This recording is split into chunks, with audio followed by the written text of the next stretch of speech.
বাংলাদেশের ছাত্ররা নতুন দল গঠন করেছে জাতীয় নাগরিক পার্টি, এ নিয়ে কিছু বলুন। শুনেলেন, ছাত্র আন্দোলন।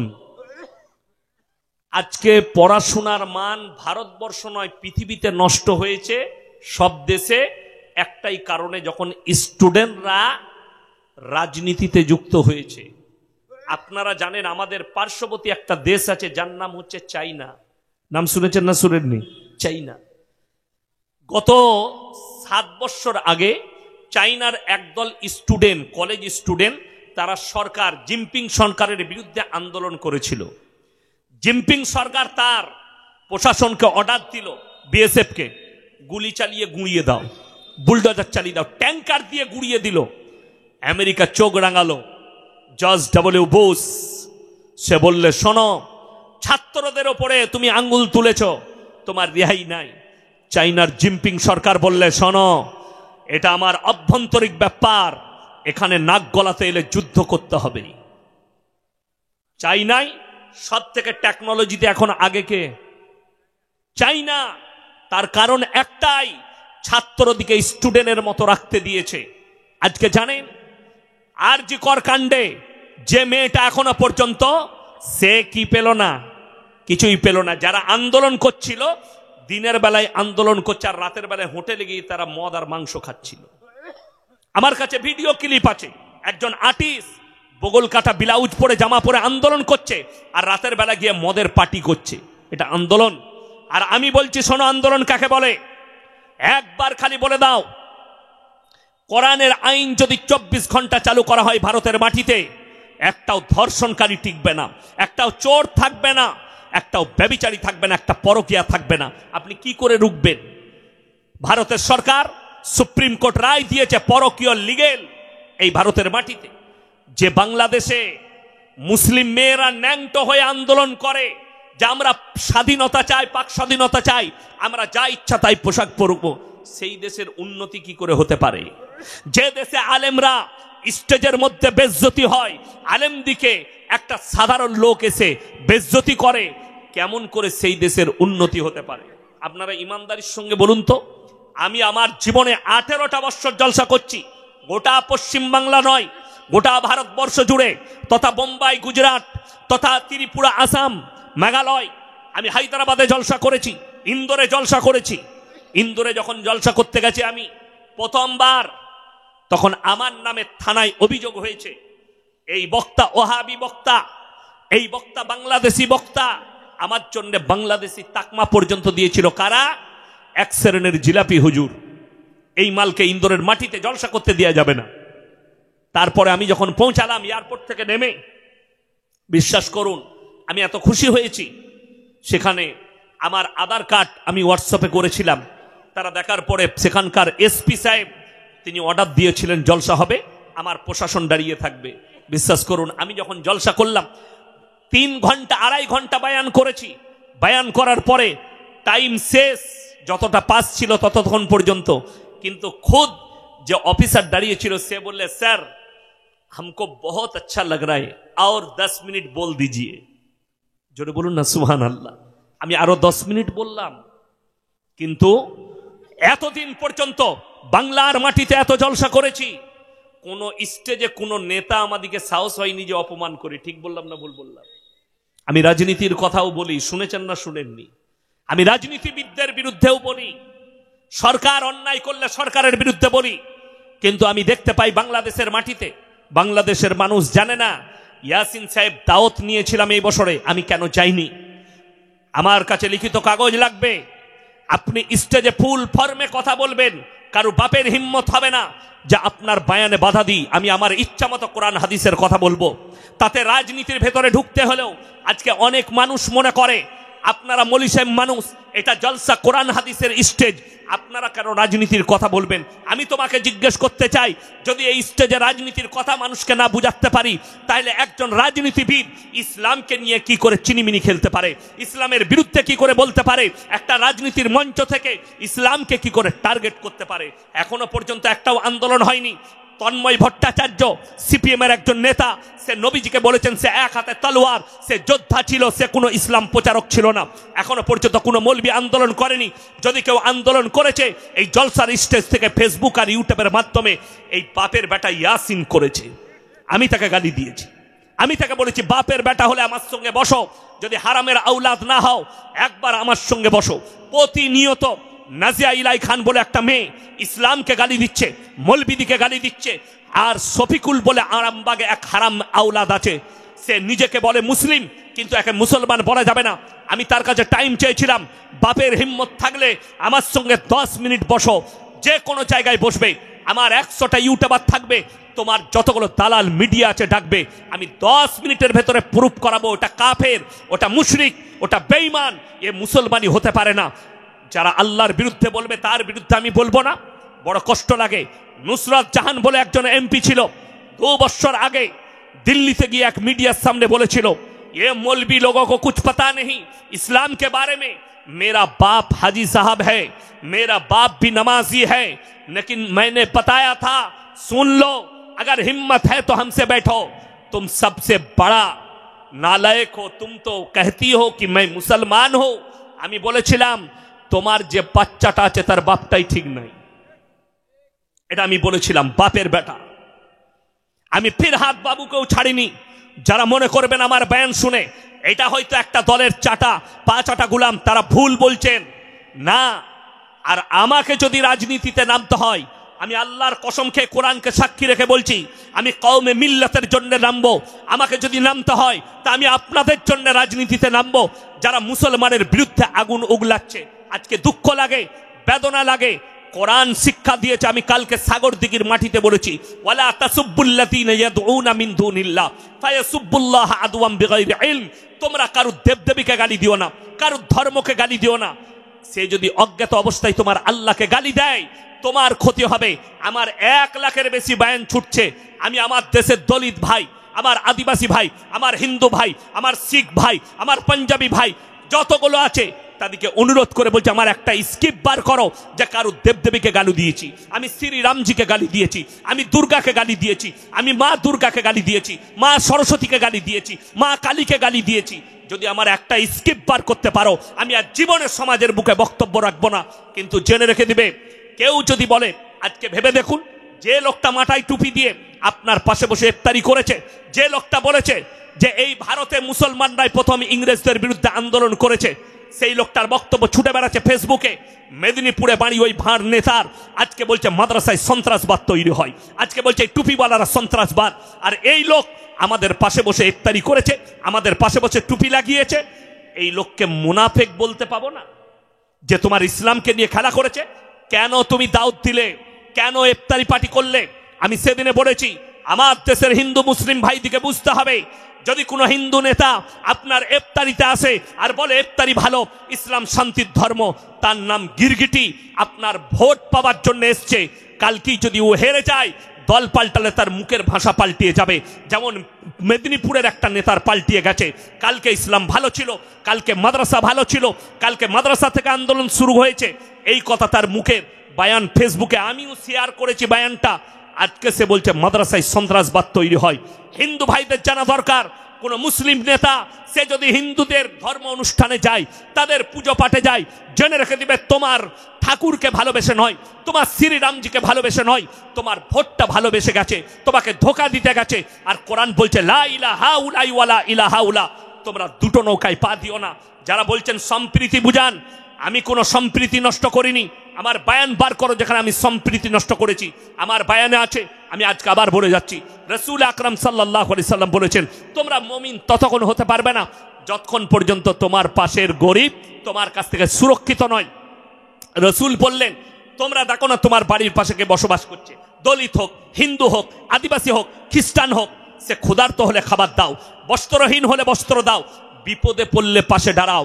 তাদের মন্দিরে আরতি হবে, আপনার পাশে হিন্দু ভাই বাস করে, তার মন্দির আছে, মন্দিরে আরতি হবে, মন্দিরে পুজো পাঠ চলবে, আপনার মসজিদে আজান হবে, মসজিদে নামাজ চলবে।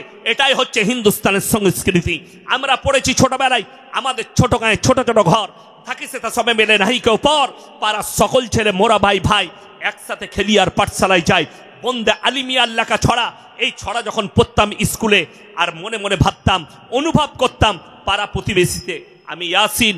আমাকে আপনারা মনে করছেন বর্ধমান থেকে প্রধান বক্তা এসছে, জেনে রেখে দিবেন আমিও একটা আপনাদের মতনই মানুষ, আমি কোনো স্ট্যান্ডার্ড লোক নয়। আপনাকে যেমন আল্লাহ সৃষ্টি করেছে আমাকেও সৃষ্টি করেছে, আমি কোনো মহৎ ব্যক্তি নয়। আমার জানেন ক্লাস ফ্রেন্ডের নাম কি?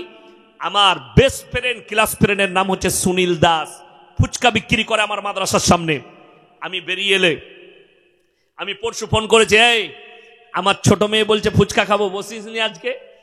বললে হুজুর আজকে বসিনি, তবে প্রথম রমজান থেকে বসবো, মুখটা ছাড়াবো আপনাদের রোজাতে।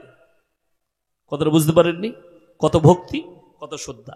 যাদের মনে হচ্ছে সম্প্রীতি নষ্ট করছে, আপনি আমার এলাকায় আসুন, আপনি বুঝতে পারবেন। আমার গ্রামে 4,500 বসতি আছে। কত বললাম? সমস্ত মুসলিম বাড়ি, একটা অমুসলিম ভাই নেই। সেখানে একটা ঘর দেখাবো পালদের, কিদের বললাম? পালদের, কমল পালের বাড়ি, মিষ্টির দোকান। রমজান মাসে আমার গ্রামের ওই 4,500 বাড়ির মিষ্টিটা ওর দোকান থেকেই যায়। তার ভাগ্নে দোকান চালাচ্ছে, তার নাম বাপি। আমি যদি এক্ষুনি ফোন করি রাতের বেলা, এই মাদ্রাসায় 500 পিস রসগোল্লা পাঠা, পয়সার প্রয়োজন পড়বে না, হুজুর পাঠাচ্ছি। আমার মাদ্রাসার জলসা হয়, কি বলে জানেন? আমি বলেছি এই 500 পিস 1000 পিস রসগোল্লা লাগবে, সে বলে হুজুর আমি 200 পিস দেবো খাবার জন্য। তাকে বলি না, চাপ নেই। আমি চ্যালেঞ্জ দিলাম কোন রাজনৈতিক নেতাকে, এসো আমার গ্রামে মিডিয়া নিয়ে, তাকে জিজ্ঞেস করো সেই বাপিকে, জিজ্ঞেস করো ওই কমল পালের পরিবারকে, তুমি যে গ্রামে এতগুলো 4,500 বসতির ভেতরে তুমি ব্যবসা করছো, তুমি বাস করছো, তোমাকে কি কোন রকমের কষ্টের মধ্যে আছে? পাবেন না। এটা হিন্দুস্তান, আমরা সম্প্রীতির সঙ্গে আছি, তার কোনো কষ্ট হয় না। কমল পাল মারা গেছে, রেকর্ড আছে, আমার গ্রামের মানুষ, তার পরিবার আসেনি, আমার গ্রামের মানুষ ট্রাকে করে, লরি করে তার গ্রামে শ্মশানে পৌঁছেছে, এবং তাদের পরিবারের লোক সেখানে, তারা তাদের মতো করে সৎ কাজ করেছে। আমাদের গ্রামের লোক খালি পৌঁছে দিয়েছে কি, তার বডিটা সেখানে পৌঁছেছে, তারা তাদের ধর্ম মোতাবিক করেছে। এটাই হিন্দুস্তানের সংস্কৃতি। ভেবে দেখুন, আজকে কুম্ভ মেলায় নো এন্ট্রি ছিল মুসলিমদের, অথচ আমি ভিডিওতে দেখলাম একটা মুসলিম পাড়া, ওই ইলাহাবাদে একটা মুসলিম পাড়ায়, যেটাকে প্রয়াগরাজ বলা হচ্ছে, স্টেশনের নাম পাল্টানো হয়েছে, আগে ছিল ইলাহাবাদ, এখন হচ্ছে প্রয়াগরাজ। ওইখানে একটা মহল্লায় এত অমুসলিম ভাইরা চলে গেছে, পুণ্যার্থীরা, তারা জায়গা পায়নি, মুসলিমরা তাদের বাড়ি খুলে দিয়েছে, বাথরুম খুলে দিয়েছে, মসজিদ খুলে দিয়েছে, মাদ্রাসা খুলে দিয়েছে, এখানে আপনারা বাথরুম করুন, আরাম করুন। তাদের খাবারের ব্যবস্থা কেন? আপনি বিশ্বাস করবেন না, বিহার থেকে আজ থেকে 6 বছর আগেকার ঘটনা। আমার বাড়িটা হচ্ছে ন্যাশনাল হাইওয়ে NH2 এর ওপরে, দিল্লি রোডের ওপরে, কলকাতা টু দিল্লি রোড, তার ওপরে আমার গ্রাম, দুদিকে গ্রাম, মধ্যখানে বাড়ি। তো একটা মোড়ের নাম আছে পারাজ মোড়। সেখানে তারকেশ্বরে শিবের মাথায় জল ঢালতে যাচ্ছিল এক বাস পুণ্যার্থী। রমজানের মাস ছিল আমার মনে আছে, বাস পাল্টি করেছে ঠিক রোজা খোলার আধ ঘন্টা আগে। রোজদাররা ছুটে গেছে, তারা রোজা খুলেনি, সমস্ত লোককে গাড়ি করে করে করে হসপিটালে পৌঁছেছে। কেন? আল্লাহ রসুল সাল্লাল্লাহু আলাইহি সাল্লামকে আল্লাহ বললেন, পৃথিবীর মানুষকে বলো, কেউ যদি একটা মানুষের প্রাণ বাঁচায়, সে গোটা মানব জাতির প্রাণ বাঁচালো। কেউ যদি একটা মানুষকে উপকার করে, সে গোটা মানব জাতির উপকার করলো। আমার ভাই, ইসলাম বলছে তোমার কাছ থেকে যেন এতটুকু কেউ কষ্ট না পায়। আমরা কেউ কেউ কি কষ্ট দেব না? সকলে জোরে বলুন ইনশাল্লাহ। তোমার বাড়ির পাশে কোনো অমুসলিম ভাই বসবাস করবে, তোমার দ্বারা যেন সে কষ্ট না পায়, তোমার দ্বারা যেন সে ব্যথিত না হয়। নবী আকরাম সাল্লাল্লাহু আলাইহি সাল্লাম মাথার পাগড়িটা হাতেম তায়ের বিটির মাথায় চাপিয়েছেন। আল্লাহ নবীকে বললেন, সাহাবীরা ইয়া রাসূলুল্লাহ, এটা মুশরিকের বিটি। নবীজি বললেন, শোনো, আমি মেয়েদের মাথা ঢাকতে এসেছি, খুলতে আসিনি। জোরে বলুন সুবহানাল্লাহ। আমি মেয়েদের মাথা ঢাকতে এসেছি, অর্থাৎ আমি ঢেকে দিয়েছি। আমার ভাই, ভারতের যে সমস্ত হিন্দু হোক, দলিত হোক, আদিবাসী হোক, যতগুলো মা আছে তারা আমার মায়ের মতো, বিটিরা আমার বিটির মতন। বোনরা আমার বোনের মতন। আমার ভাই আপনাদেরকে অনুরোধ করছি, সবাই বলুন আমরা সবাই দিনের উপরে প্রতিষ্ঠিত হব। জোরে বলুন ইনশাআল্লাহ। আপনার চলার আমার চলার পথ হবে কোরআন এবং রাসূল সাল্লাল্লাহু আলাইহি সাল্লামের আদর্শের উপরে। মানুষের যতদিন শক্তি আছে শক্তি প্রয়োগ করে। আল্লাহ কোরআনে একটা মারাত্মক দামি কথা বলেছেন, ওয়ালাউলা ইজা বালাগাতিল হুলকুম আনতুম হিনা ইজিন তানজুরুন। মানুষের অবস্থা বর্ণনা করেছে কোন সময়ে। এখন আমার কাছে বল আছে, শক্তি আছে, আমি মুখের তোড়ে শরীরের জোরে যা কিছু হোক বলছি। আমাকে একটা গ্রিন টি খাওয়ালো, আমি খাবার খাই নাই, গ্রিন টি বললে মলি সাহেব এটা 3 ঘন্টা এনার্জি থাকবে। কি বুঝলেন? এরকম বহুজন বহু এনার্জি মাল খাচ্ছে, শরীর যেন ভালো থাকে, চাঙ্গা থাকে। কি বুঝলেন? বহুজন বহু রকম ব্যায়াম দেখাচ্ছে, জিম করছে, কিন্তু আমি আল্লাহর কসম খেয়ে বলছি আল্লাহ না চাইলে কিচ্ছু হবে না। ওষুধ খাবার সব বাহানা।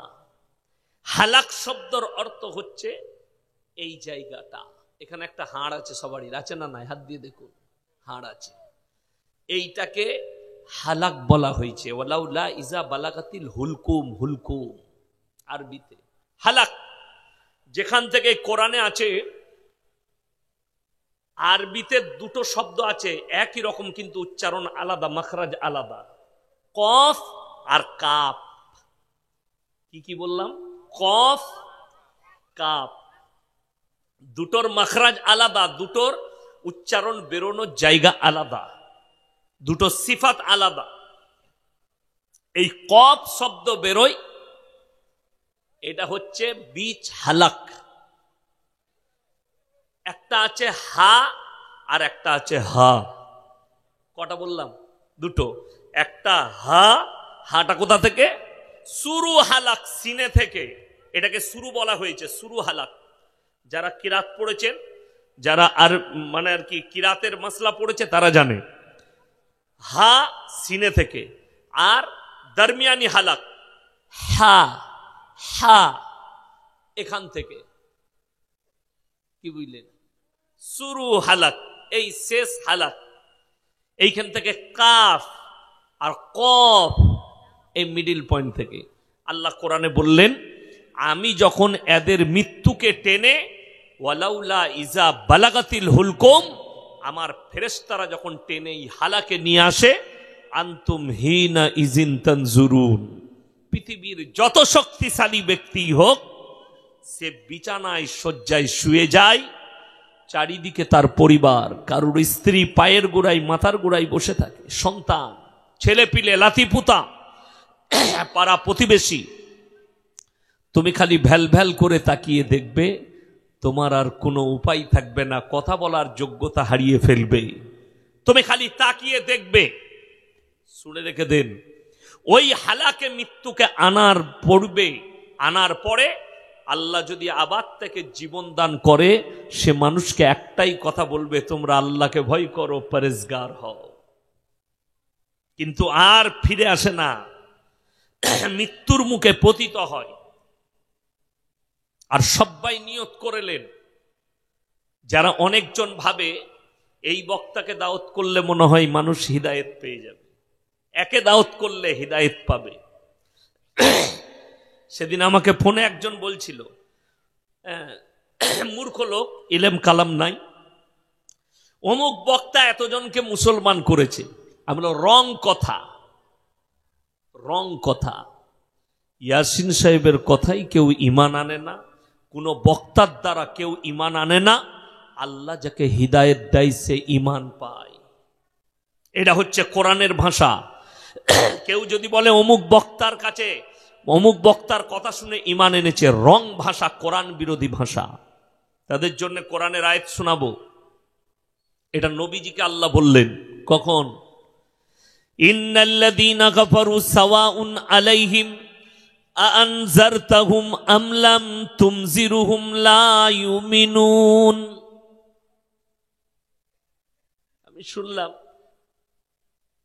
একটা মূর্খ বক্তা, ইলম কালাম নাই, সে বলেছে ইয়াসিন সাহেব তফসির করতে পারে না কোরআনের। আমি আজকে গল্প গুজব করবো না, খালি কোরআনের তফসির শোনাবো আপনাদেরকে, যেন সেই মূর্খ জানে যে এই বক্তা ছোটখাটো লয়, আর তোর মতো কি গাইমুখো হেলে মাল লয়।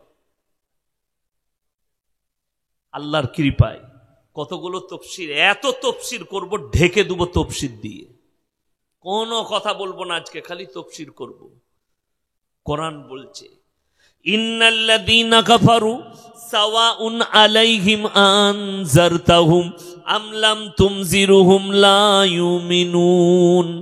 হে নবী, আপনি যত দাওয়াত দিবেন দেন, যত কোরআন শোনাবেন শুনান, কিন্তু যারা হিদায়েত পাবার নয় তারা কখনো হিদায়েত পাবে না। যারা ফিরার নয় তারা কখনো ইসলামের পথে আসবে না। আমার আল্লাহ কাছে নবীজি বললেন, ওগো আল্লাহ, কেন তারা আমার কথা আপনার কথা শুনবে না? আল্লাহ তাআলা উত্তর দিলেন, এখানে একটা পয়েন্ট শুনেলেন, সবাই যাদের পাপ হয়ে যায় সবাই ইস্তেগফার করবো, জোরে বলুন ইনশাআল্লাহ।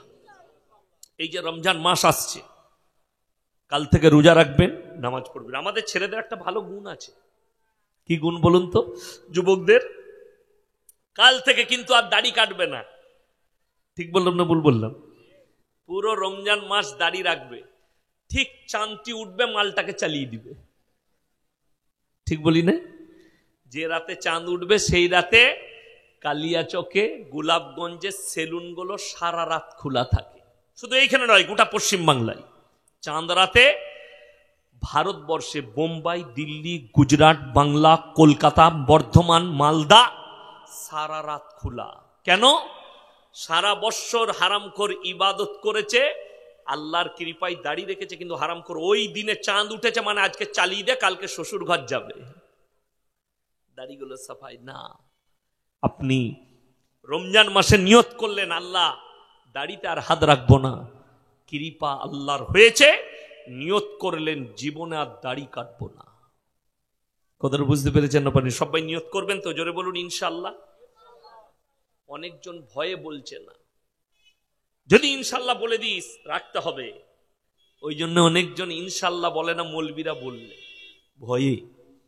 জোরে ইনশাআল্লাহ বলুন, আল্লাহ কবুল করলে আপনি কামিয়াব। যারা পাপ করে জানার পরেও হারাম হালাল দিন বদ্দিন বুঝার পরেও জিদ করে, যারা মৌলবীদের কথায় জিদ করে, কোরআনের কথায় জিদ করে যারা পাপ করে, আল্লাহ তাদের সঙ্গে কি আচরণ করে শুনেলেন। খাতামাল্লাহু আলা কুলুবিহিম ওয়া আলা সামিহিম ওয়া আলা আবসারিহিম গিশাওয়া ওয়া লাহুম আযাবুন আযীম। মারাত্মক কথা, আপনার চোখ দিয়ে পানি আসবে। যারা পাপের সাগরে ডুবে আছেন, যাদের মনে হচ্ছে আমরা জিদ করে করে পাপ করব, করেছি তা কি হয়েছে, এ মৌলবীরা বলুক, আমরা এরা বলবে আমরা করব, তাদের জন্য আল্লাহ কোরআনে বললেন খাতামাল্লাহু আলা কুলুবিহিম। কুলুব মানে হচ্ছে হৃদয়, এই হৃদয়টা আমি তাদের হৃদয়ে তালা মেরে দিয়েছি, হৃদয়ে তালা মারা গেছে। খাতামাল্লাহু আলা কুলুবিহিম ওয়া আলা সামঈহিম, আর তাদের কানেতে মোহর মেরে দিয়েছি। আল্লাহর ডাক পড়বে, তারা মসজিদের দিকে যাবে না, আল্লাহর দাওয়াত তাদের কাছে পৌঁছাবে, তারা পাপ থেকে সরবে না। ওয়া আলা আবসারিহিম গিশাওয়া, আর তাদের চোখেতে পর্দা পড়ে গেছে, তারা দিনের রাস্তায় ফিরবে না। ওয়ালাহুম আযাবুন আযীম। হে নবী বলে দাও, তাদের জন্য কঠোর শাস্তি আমি কিয়ামতের দিনে রেখেছি। হিদায়াত কার হাতে? সকলে বলুন আল্লাহর হাতে। বক্তার হাতে নয়, মৌলবীর হাতে নয়, কোন স্কলারের হাতে নয়। হিদায়াতের মালিক হচ্ছেন একমাত্র আল্লাহ। তুমি দাওয়াত দাও, আল্লাহ যাকে কবুল করবে সে দাওয়াত পাবে। যদি বলে কোন বক্তা না, এই বক্তাকে আল্লাহ মানুষ হিদায়াত পেয়ে যাবে, নবীজি সাল্লাল্লাহু আলাইহি সাল্লামের থেকে দামি বক্তা পৃথিবীতে কেউ হতে পারে? দামি মানুষ কেউ হতে পারে? নবীজি সাল্লাল্লাহু আলাইহি সাল্লাম নিজের চাচাকে কলমা পড়াতে পারেননি, এর থেকে দামি আর কিছু হতে পারে? শুধু তাই নয়, আল্লাহ দোয়া করতে নিষেধ করে দিলেন। এটা এক নম্বর গেল, যিনি হচ্ছেন শ্রেষ্ঠ পয়গম্বর। দ্বিতীয় নম্বর, হযরতে নূহ নবী নিজের সন্তানকে, নিজের স্ত্রীকে কলমা পড়াতে পারেনি। সেটা ঘর, নিজের স্ত্রী, যার সঙ্গে রাত কাটিয়েছেন পয়গম্বর, যিনি নিজের বিছানার সাথী তাকে পর্যন্ত কলমা পড়াতে পারেনি। আল্লাহ কোরআনে জাহান্নামী ঘোষণা করে দিয়েছেন নূহ নবীর বিবির জন্য। নূহ নবী নিজের সন্তানের জন্য দোয়া করতে চেয়েছে, কিনানের জন্য, লা আসিমা লিয়াউমা মিন আমরিল্লাহ, এটা আমার ওরসজাত পুত্র। আল্লাহ বলেন লামিনাল খাসিরিন, হাত নামাও। যে আমাকে মানেনি, আমার নবীকে মানেনি, তার লেগে তুমি দোয়া করতে পাবে না। নবীজি দোয়া নিষেধ করে দিয়েছেন আল্লাহ নবীদিকে। হযরতে লূত নবী, তার বিবি জাহান্নামে যাবে, নিজের বিবিকে কলমা পড়াতে পারেনি। আর আপনি বলছেন ইয়াসিনকে দাওয়াত করে লোকরা হিদায়েত পেয়ে যাবে। রং। আপনি দাওয়াত দেন, আল্লাহ যাকে হিদায়েত দিবে সেই ব্যক্তি হিদায়েত পাবে, তা নাও পাবে না। ওটা আমার কথা নয়। এই মৌলবি কথা বললেও মানুষ হিদায়েত পেয়ে যাবে যদি আল্লাহ হিদায়েত তার তকদিরে রাখে। এটা হচ্ছে নম্বর এক। দ্বিতীয় নম্বর, আল্লাহ যাদের প্রতি রাজি হবেন, আল্লাহর ইচ্ছায়, আল্লাহর দয়ায় আগামীকাল প্রথম তারাবি হবে। পরশু থেকে রমজান মাস, সকলে নিয়ত করি আমরা সকলে রমজানের রোজা রাখবো ইনশাআল্লাহ।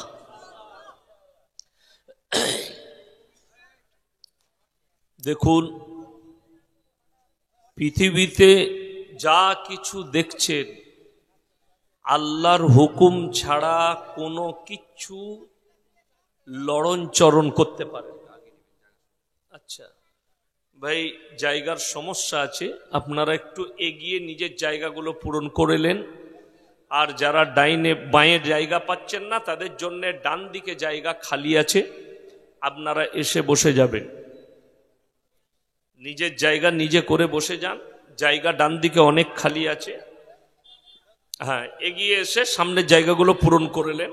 যারা কমিটির ছেলে আছে তাদেরকে অনুরোধ করবো আপনারা একটু জায়গাগুলোকে জমিয়ে বস করিয়ে দেন। দেখুন, আমরা যারা এখানে বসে আছি এবং যে সমস্ত মানুষ নেই, আমি এখানে ধর্মের কথা বলিনি, শুধু মানুষের কথা বললাম, পৃথিবীর নারী পুরুষের কথা। যারা এখানে আছেন, যারা নেই, গোটা পৃথিবীর আজকের এই 10টা 15 16 হয়েছে, এই 16 পর্যন্ত যতগুলো মানুষ বেঁচে আছে, আল্লাহর কসম কেউ নিজের ইচ্ছাই নেই, আমার আল্লাহর দয়াই বেঁচে আছে। সবাই আল্লাহর দয়াই বেঁচে আছে, আল্লাহর যতক্ষণ ইচ্ছা। কেন? যতগুলো জানদার দুনিয়ার বুকে এসছে, সকলকে মৃত্যুর স্বাদ গ্রহণ করতেই হবে এবং সকলের জান আল্লাহর কবজায় আছে। কার কবজায় বললাম? আল্লাহর কবজায়। পৃথিবীতে ডাক্তার হচ্ছে বাহানা, ওষুধ বাহানা, সুস্থতা আল্লাহ দান করেন। কে দান করেন? আল্লাহ।